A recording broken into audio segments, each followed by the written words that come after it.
It's time for another episode of One on One. This podcast is one where we have all sorts of conversations, especially with specific topics that don't really get that much attention online. Today is an interesting one. For once, it's not awkward to talk about the weather. Now, believe it or not, South Africans are baffled by the current weather that they're having. They're having a really cold front. They're watching it force its way through the country, causing chaos wherever it goes. Now, yes, in Africa, it is cold in South Africa right now. For those that don't know, South Africa is split into two main climatic zones. Now, the north of the country, including Johannesburg, Kruger National Park, Limpopo Province, Kalahari Desert, Durban, and northern KwaZulu Natal, is majorly influenced by a subtropical climate, and it receives most of its rainfall during the warmer summer months between November and March. Now, temperatures can get up to even 40 degrees at that time, and it can also be really humid near the coast. Now, it's usually dry from April through to October, and the main winter period runs from May to August. So right now, during this time, it is really cold. Altitude plays a really important factor with temperatures as well. Along the coast, it's usually kind of warm, but at night, it can get really, really cold. So from a driver's perspective, people that are on the roads all the time, chances for accidents are heightened with this incredible cold. Of course, distracted drivers, and even in some cases, snow in South Africa. And now, this adverse weather across the company has the country's authorities on high alert, and motorists are being urged to stay safe. Now, these conditions can be hazardous for anyone out on the road. Poor visibility, slippery roads, bad driving behavior. It can make the road really hazardous. And there are few precautions motorists can take to stay safe.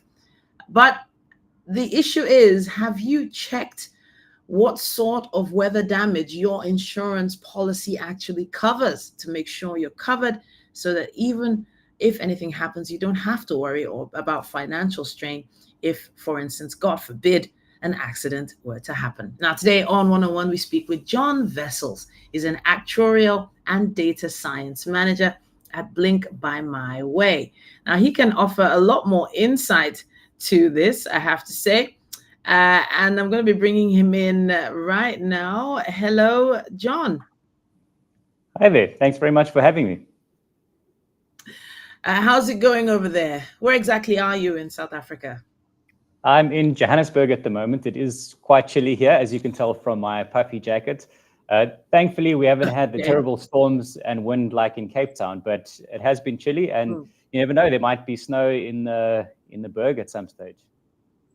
Wow. Okay. All right. So it is for us in West Africa, it's kind of hard to put our head around cold weather in Africa. But it's always been different in SA. When it's summer everywhere else, it's winter in South Africa, which is why a lot of people during the winter in every other part of the world, they want to run down to South Africa for some touristy activities. But for once, it's not awkward to talk about the weather. You need to share some insight on your work and why this is important for us to talk about right now. Yeah, I mean, this is becoming a bigger and bigger issue. So we've seen some stats recently that globally, weather is becoming a much bigger risk. Specifically, if you look at catastrophe losses in the early 2000s, the global losses, and this data is from Aon, it was, let's say, about $35 billion per year on average. If you look from 2017, that has almost quadrupled to, what number is this? Let's say close to 140 billion US dollars. So that makes it significantly more expensive. For insurance companies, like the one I work for, this makes it quite challenging in terms of pricing, because insurance gets a lot more expensive. And not only does it get more expensive, there's also might be some people who can't get insurance. Unfortunately, in South Africa, we have a lot of people who aren't insured that live in floodplains, and then when floods hit or storms hit, they kind of left out in the cold with no insurance. and often no government assistance as well. So I think this is a very relevant topic, and with climate change, it's becoming even more relevant. Climate change is also another angle, and I feel like if we go into climate change issues, we might not be able to finish them before we wrap up the podcast today. But let's talk a bit about your job, your work specifically at Blink by My Way. So I know that you have quite a bit of insurance experience, but what are the most maybe challenging aspects of talking about insurance with your customers? Talk to us. Yeah, that's a really good question. And I think in many places around the world, there's a feeling that insurance is a grudge purchase. People don't like to buy insurance. It's not like the car. You're very excited to buy the car, but maybe not necessarily so excited to pay for the insurance. So what we've tried to do is really make it a lot easier to buy insurance. So everything you can do on the app or online. And we've tried to also give cash back to make it more rewarding, and try to remove that perception that insurance is a grudge purchase. And what we hope to do is that people will see the value in insurance and actually appreciate paying for it every month rather than dreading that payment. Paying for it monthly, paying for it yearly. We know that winter is coming. That sounds like a Game of Thrones reference right now, but we know that at a certain time of the year, this is possible. You mentioned the floodplains earlier on. We all know how cars are affected when floods hit. And insurance companies know as well. So hasn't the marketing actually been targeted at informing and enlightening the people about what is on the way, essentially? You know, that's a very good point. And it's, on the one hand, for insurance companies, when a big event like this happens, so if you have storms or if you have a big hailstorm or a big flood, it really reminds people of the value of insurance. So that's definitely a message you can go out to customers with and say, hey, this is the value that insurance provides, that this is going to happen again. It's happening more often. So it's a really good idea to cover yourself with insurance. So from that point of view, it's a very good point. It's also up to insurers to bring products into the market that cater for everyone. Maybe not everyone's got a vehicle, but they've got a home. So insurers need to be innovative and meet people in the market with what they need. So there are quite a few insurance companies in the market. I'm gonna say in the market in South Africa. In Africa, there are some that cover all of Africa, no matter where no matter where you live. But now, as already a skeptical market, it is a sentimental market. It's kind of market that it's only when the floods happen that people realize that they need this cover. Let's talk about the type of insurance that is most relevant and how those packages actually work. Okay, yes, you've told us we need to be prepared. We need this insurance, but what exactly are the packages we should look out for? Again, a great question. So the one that we're very passionate about at Blink by My Way is vehicle insurance. That's kind of where we've started in the market.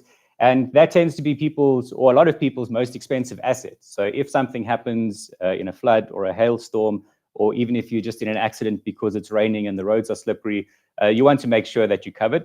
So if you have a vehicle, definitely have insurance. How it works in South Africa is that we also give third-party liability insurance.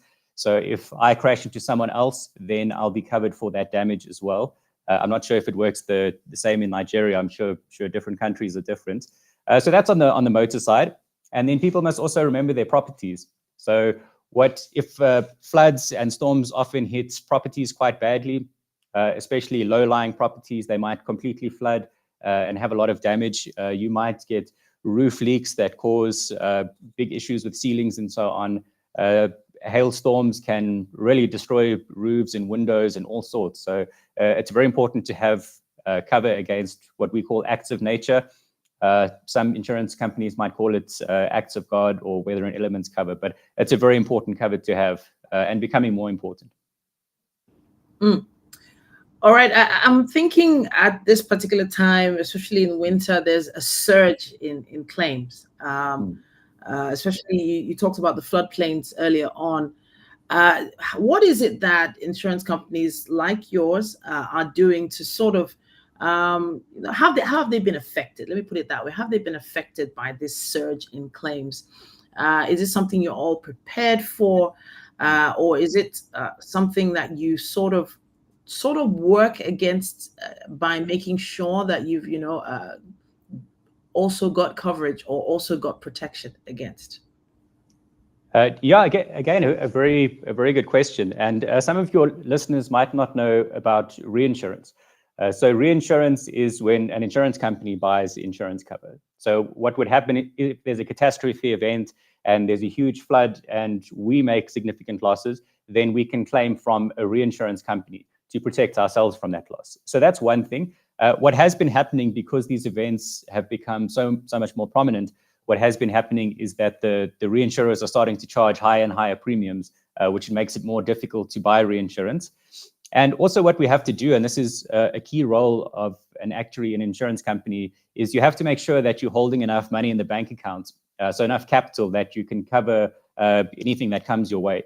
You don't want to leave your policyholders with no payment because the insurance company goes under. So you have to keep enough money that, even in a very, very, very bad year, you can cover everyone's claims. I'm thinking about the process now. For instance, maybe we've had a conversation and I've made a decision. Okay, I'm going to go with Blink with My Way.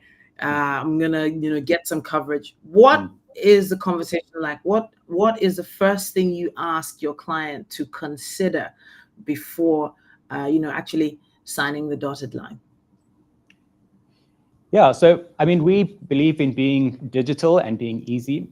So you don't need to, like some traditional insurance companies, sit on the phone for 30 minutes or an hour to take cover. So if you want, you can take cover just on the app within 3 to 5 minutes. It explains the cover very well and so on. And what we want people to consider is that their needs are being met by the insurance product. So you need to make sure that you've got the cover you need, which in most cases is comprehensive cover, especially if your vehicle is financed, you want it to be covered against anything. You also want to check that your excess or deductible is affordable for you. So, if you do get into a claim, you want to be able to cover that. But also what you want to know is that you can trust your insurance company. So I would definitely recommend going online and having a look at the reviews they get. Do people have good experiences with them? Or, come claim stage, is it, are you left high and dry? Which is definitely not our philosophy at Blink by My Way.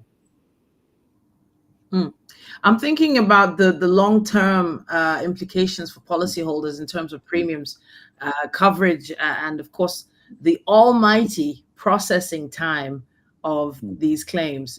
So, for instance, God forbid something happened on a Monday.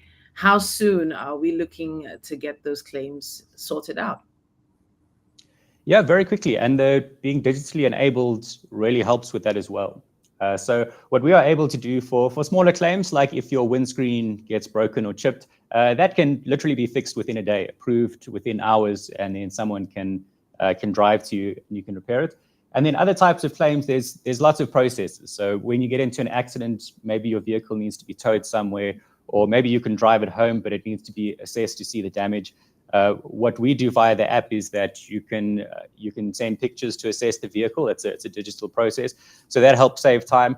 And then the idea is to really choose our partner as well in terms of the panel beaters to make sure that they repair as quickly as possible.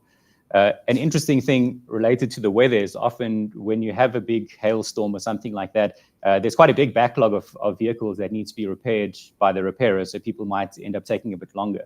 And that's where those relationships from the insurance company's point of view make a lot of difference. Relationships. It does sometimes feel like everything is getting extremely digital, though. It does feel like, companies have sort of separated themselves. So how many John Wessels are there out there that I can have a one-on-one conversation with? Sometimes it does feel like, especially with an app like this. Now, this app looks really great. It's colorful. It's simple. The interface is easy to use. However, sometimes you just want to be sure that this company actually cares. So Blink by My Way, What sort of things have you put in place to actually connect with the customer? You know what? That's a really fantastic point. And what we believe is that the insurance should support. The technology should support the people, and not the other way around. So we want tech to serve people, and not people to serve tech. And in that vein, so we do also have staff on hand to assist clients. So if you want to talk to someone, you are welcome to. Someone will be available for you there. We have a support team that is enabled through WhatsApp, but if you really want a phone call, they'll phone you. But I think it is very important. Many of us have had very frustrating experiences with different types of chatbots that you get online and on apps and things, and it can be very frustrating. Sometimes you just want to talk to a human to say, hey, I hear you, and give you some empathy and so on. So that's what we want to do. We want to enable the people in the business to do what they do best and not have to do the administrative tasks that technology can take over from them. I'm looking at the app as much as I can from this end, and it does seem extremely simplified, and there's tracking systems as well, right? Am I right? Yeah, that's correct. So we have a partner, and we have integrated what we call telematics in the app. So it tracks your driving, and based on that, you earn a cashback if you drive less. When we launched this, it was still in the middle of COVID lockdowns, and everyone was working from home, and people were getting up to 50% of their premium back because they weren't driving at all. And there's still many people working remotely now who benefit from this. And with that additional data as well, it allows us to really keep our thumb on the pulse of how people are driving and what that means for insurance premiums. And in the end, will allow us to give very competitive premiums. So you can manage all this information via the app now. But when I'm thinking about the increased claims that must have happened over the past few weeks, how does that impact the overall insurance landscape of SA?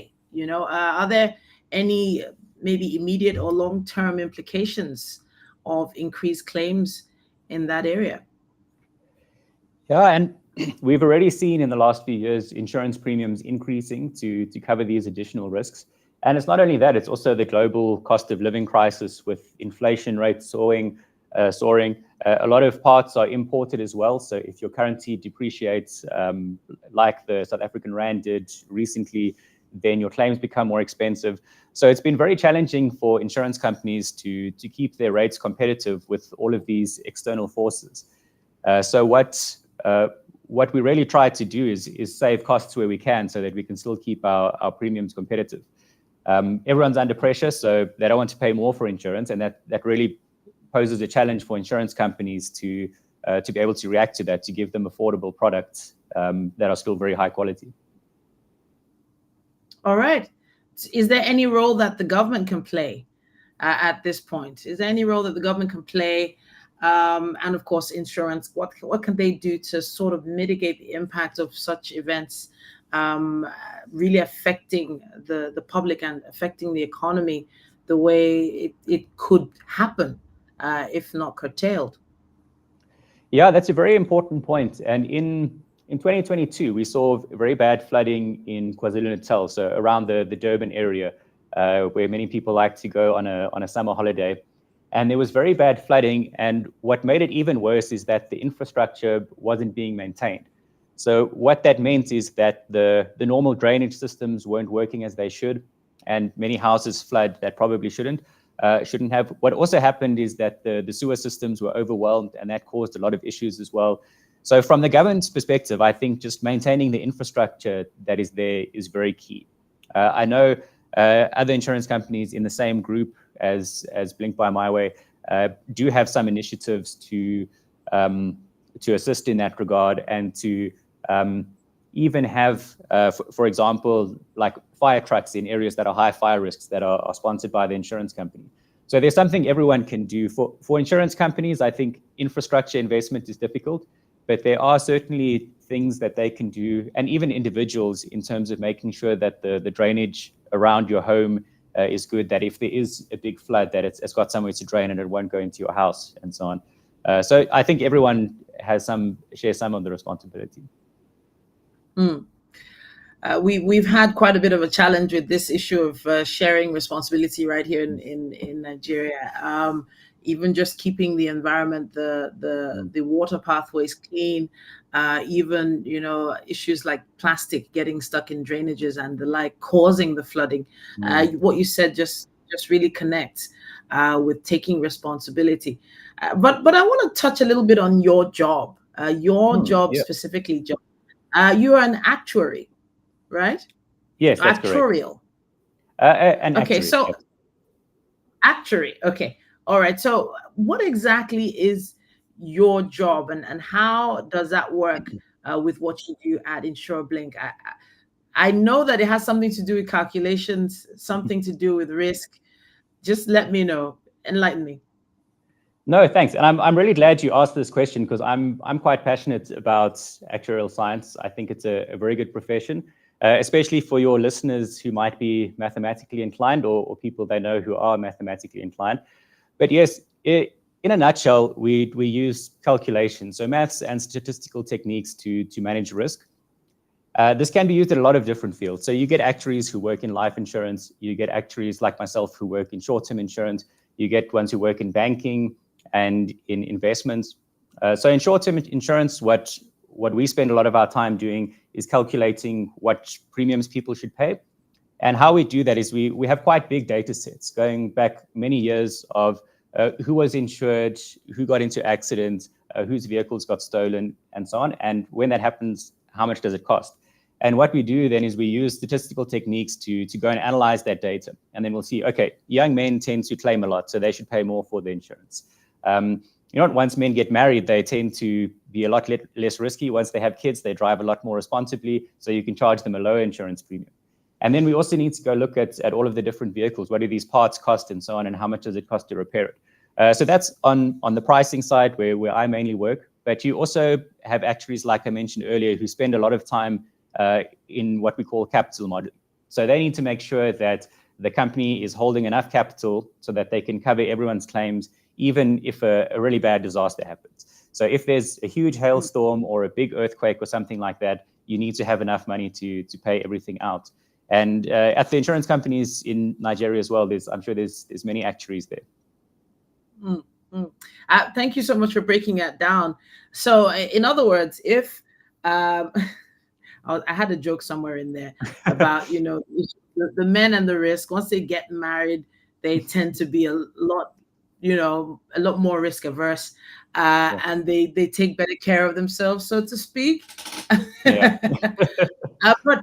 But I would love to know the statistics. If you have any basic numbers, who go for insurance more? Is it the women or is it the men? Is it men and women in the corporate world, or actually people maybe closer to retirement? What sort of statistics are the most baffling to understand? Yeah, that's very interesting. And we have seen a bit of a shift recently. So what in the past you tended to see is that there were more men that were insured. And it's probably because more men had vehicles than women. But we're seeing that change quite a lot, especially kind of young professional women really starting to look for insurance. And for some reason, maybe it's the purple, really liking Blink as well. And also getting better insurance premiums. So there's that. Also, kind of at retirement age, the premiums can go down a lot, because once you're retired, you don't drive to and from work. You spend a lot less time driving, don't drive in traffic and so on. But yeah, I think what we're seeing is as more people buy cars and need to insure those cars, there's a lot more younger people coming into the market. And I think that's being led by the younger women. Really? Younger women? Okay. Yeah, it's an interesting, I don't know if it's the same in Nigeria. In South Africa, most university students are females. So I think a lot of the professionals going into the markets are females. Wow. Okay. So that, I don't know how that statistics would work here in West Africa or in Nigeria. I'm not so sure about that. I'm going to actually go and look into it myself. But that is really interesting. But I'm just thinking off the top of my head, what are the reasons why an insurance company would give a lesser premium that are outside the basic statistics that are out there? Yeah. If, for instance, maybe Tom Cruise is coming to South Africa and he decided to get a premium, would you guys say yes or no? Well, it depends what vehicle he was driving. If he was driving a very fast Ferrari like he might be, I would probably say no. I would probably say no. What I think one of the key things that people don't think about that comes into your insurance premium is your credit history. So most insurance companies here and around the world will ask to do a credit check. And what we tend to find is that people who are responsible with their money tend to be responsible with their assets as well. So if you maintain all of your payments, don't miss any payments and so on, you can get a better insurance premium. And I think another one is also the different products coming into the market where it's a lot more based on your behavior. So with the telematics products coming into the market, you can pay less based on your driving and be rewarded for that. So there's a lot of innovations in the market as well that are kind of changing how we rate insurance premiums. Okay. All right then. But I have to say, when it comes to the weather, it is one of the most unpredictable things. Yes, we have the weather forecast. You have all the websites and all the meteorologists, assessing the weather ahead of time. Are you giving higher premiums to people that live in safer regions of South Africa? So what you're seeing happening now is that insurance companies are investing in what we call GIS systems. So that's geographical information systems. And what they can sell you is different floodplains. And what you are seeing is that people who live in very dangerous areas that are at high risk of being flooded, are paying significantly higher insurance premiums. And unfortunately, some places, insurance companies don't even want to cover it all if it looks like it's going to flood kind of once a year. So I think that's the challenge there, is that some areas might be becoming uninsurable. And historically, that's where the government kind of steps in and has a solution for those people. All right, then. Hopefully you're watching, you're listening right now, you don't live in a place that is uninsurable. Goodness me, God forbid.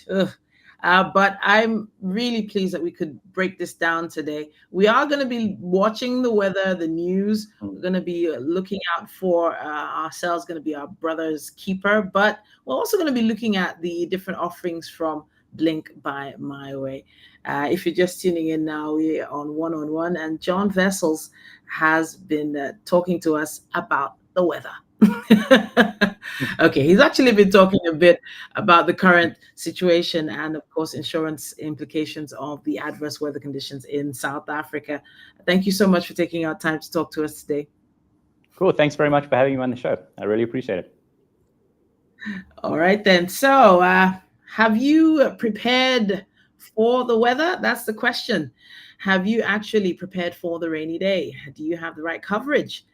That is a question you might need to answer very, very soon. A big shout out to you, John, and all your team at Blink by My Way. Thanks for reaching out to us to talk to us about this.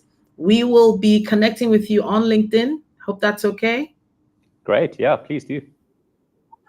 All right, then. If you have any comments or contributions or questions, you can always use our comment section right below, whether it's on YouTube, whether it's on Instagram, or even on Spotify, Apple, or which other podcast platforms are we on? Almost all of them.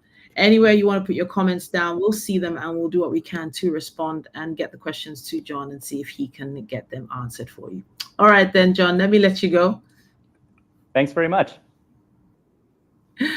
Okay, well, you heard it here first, I guess.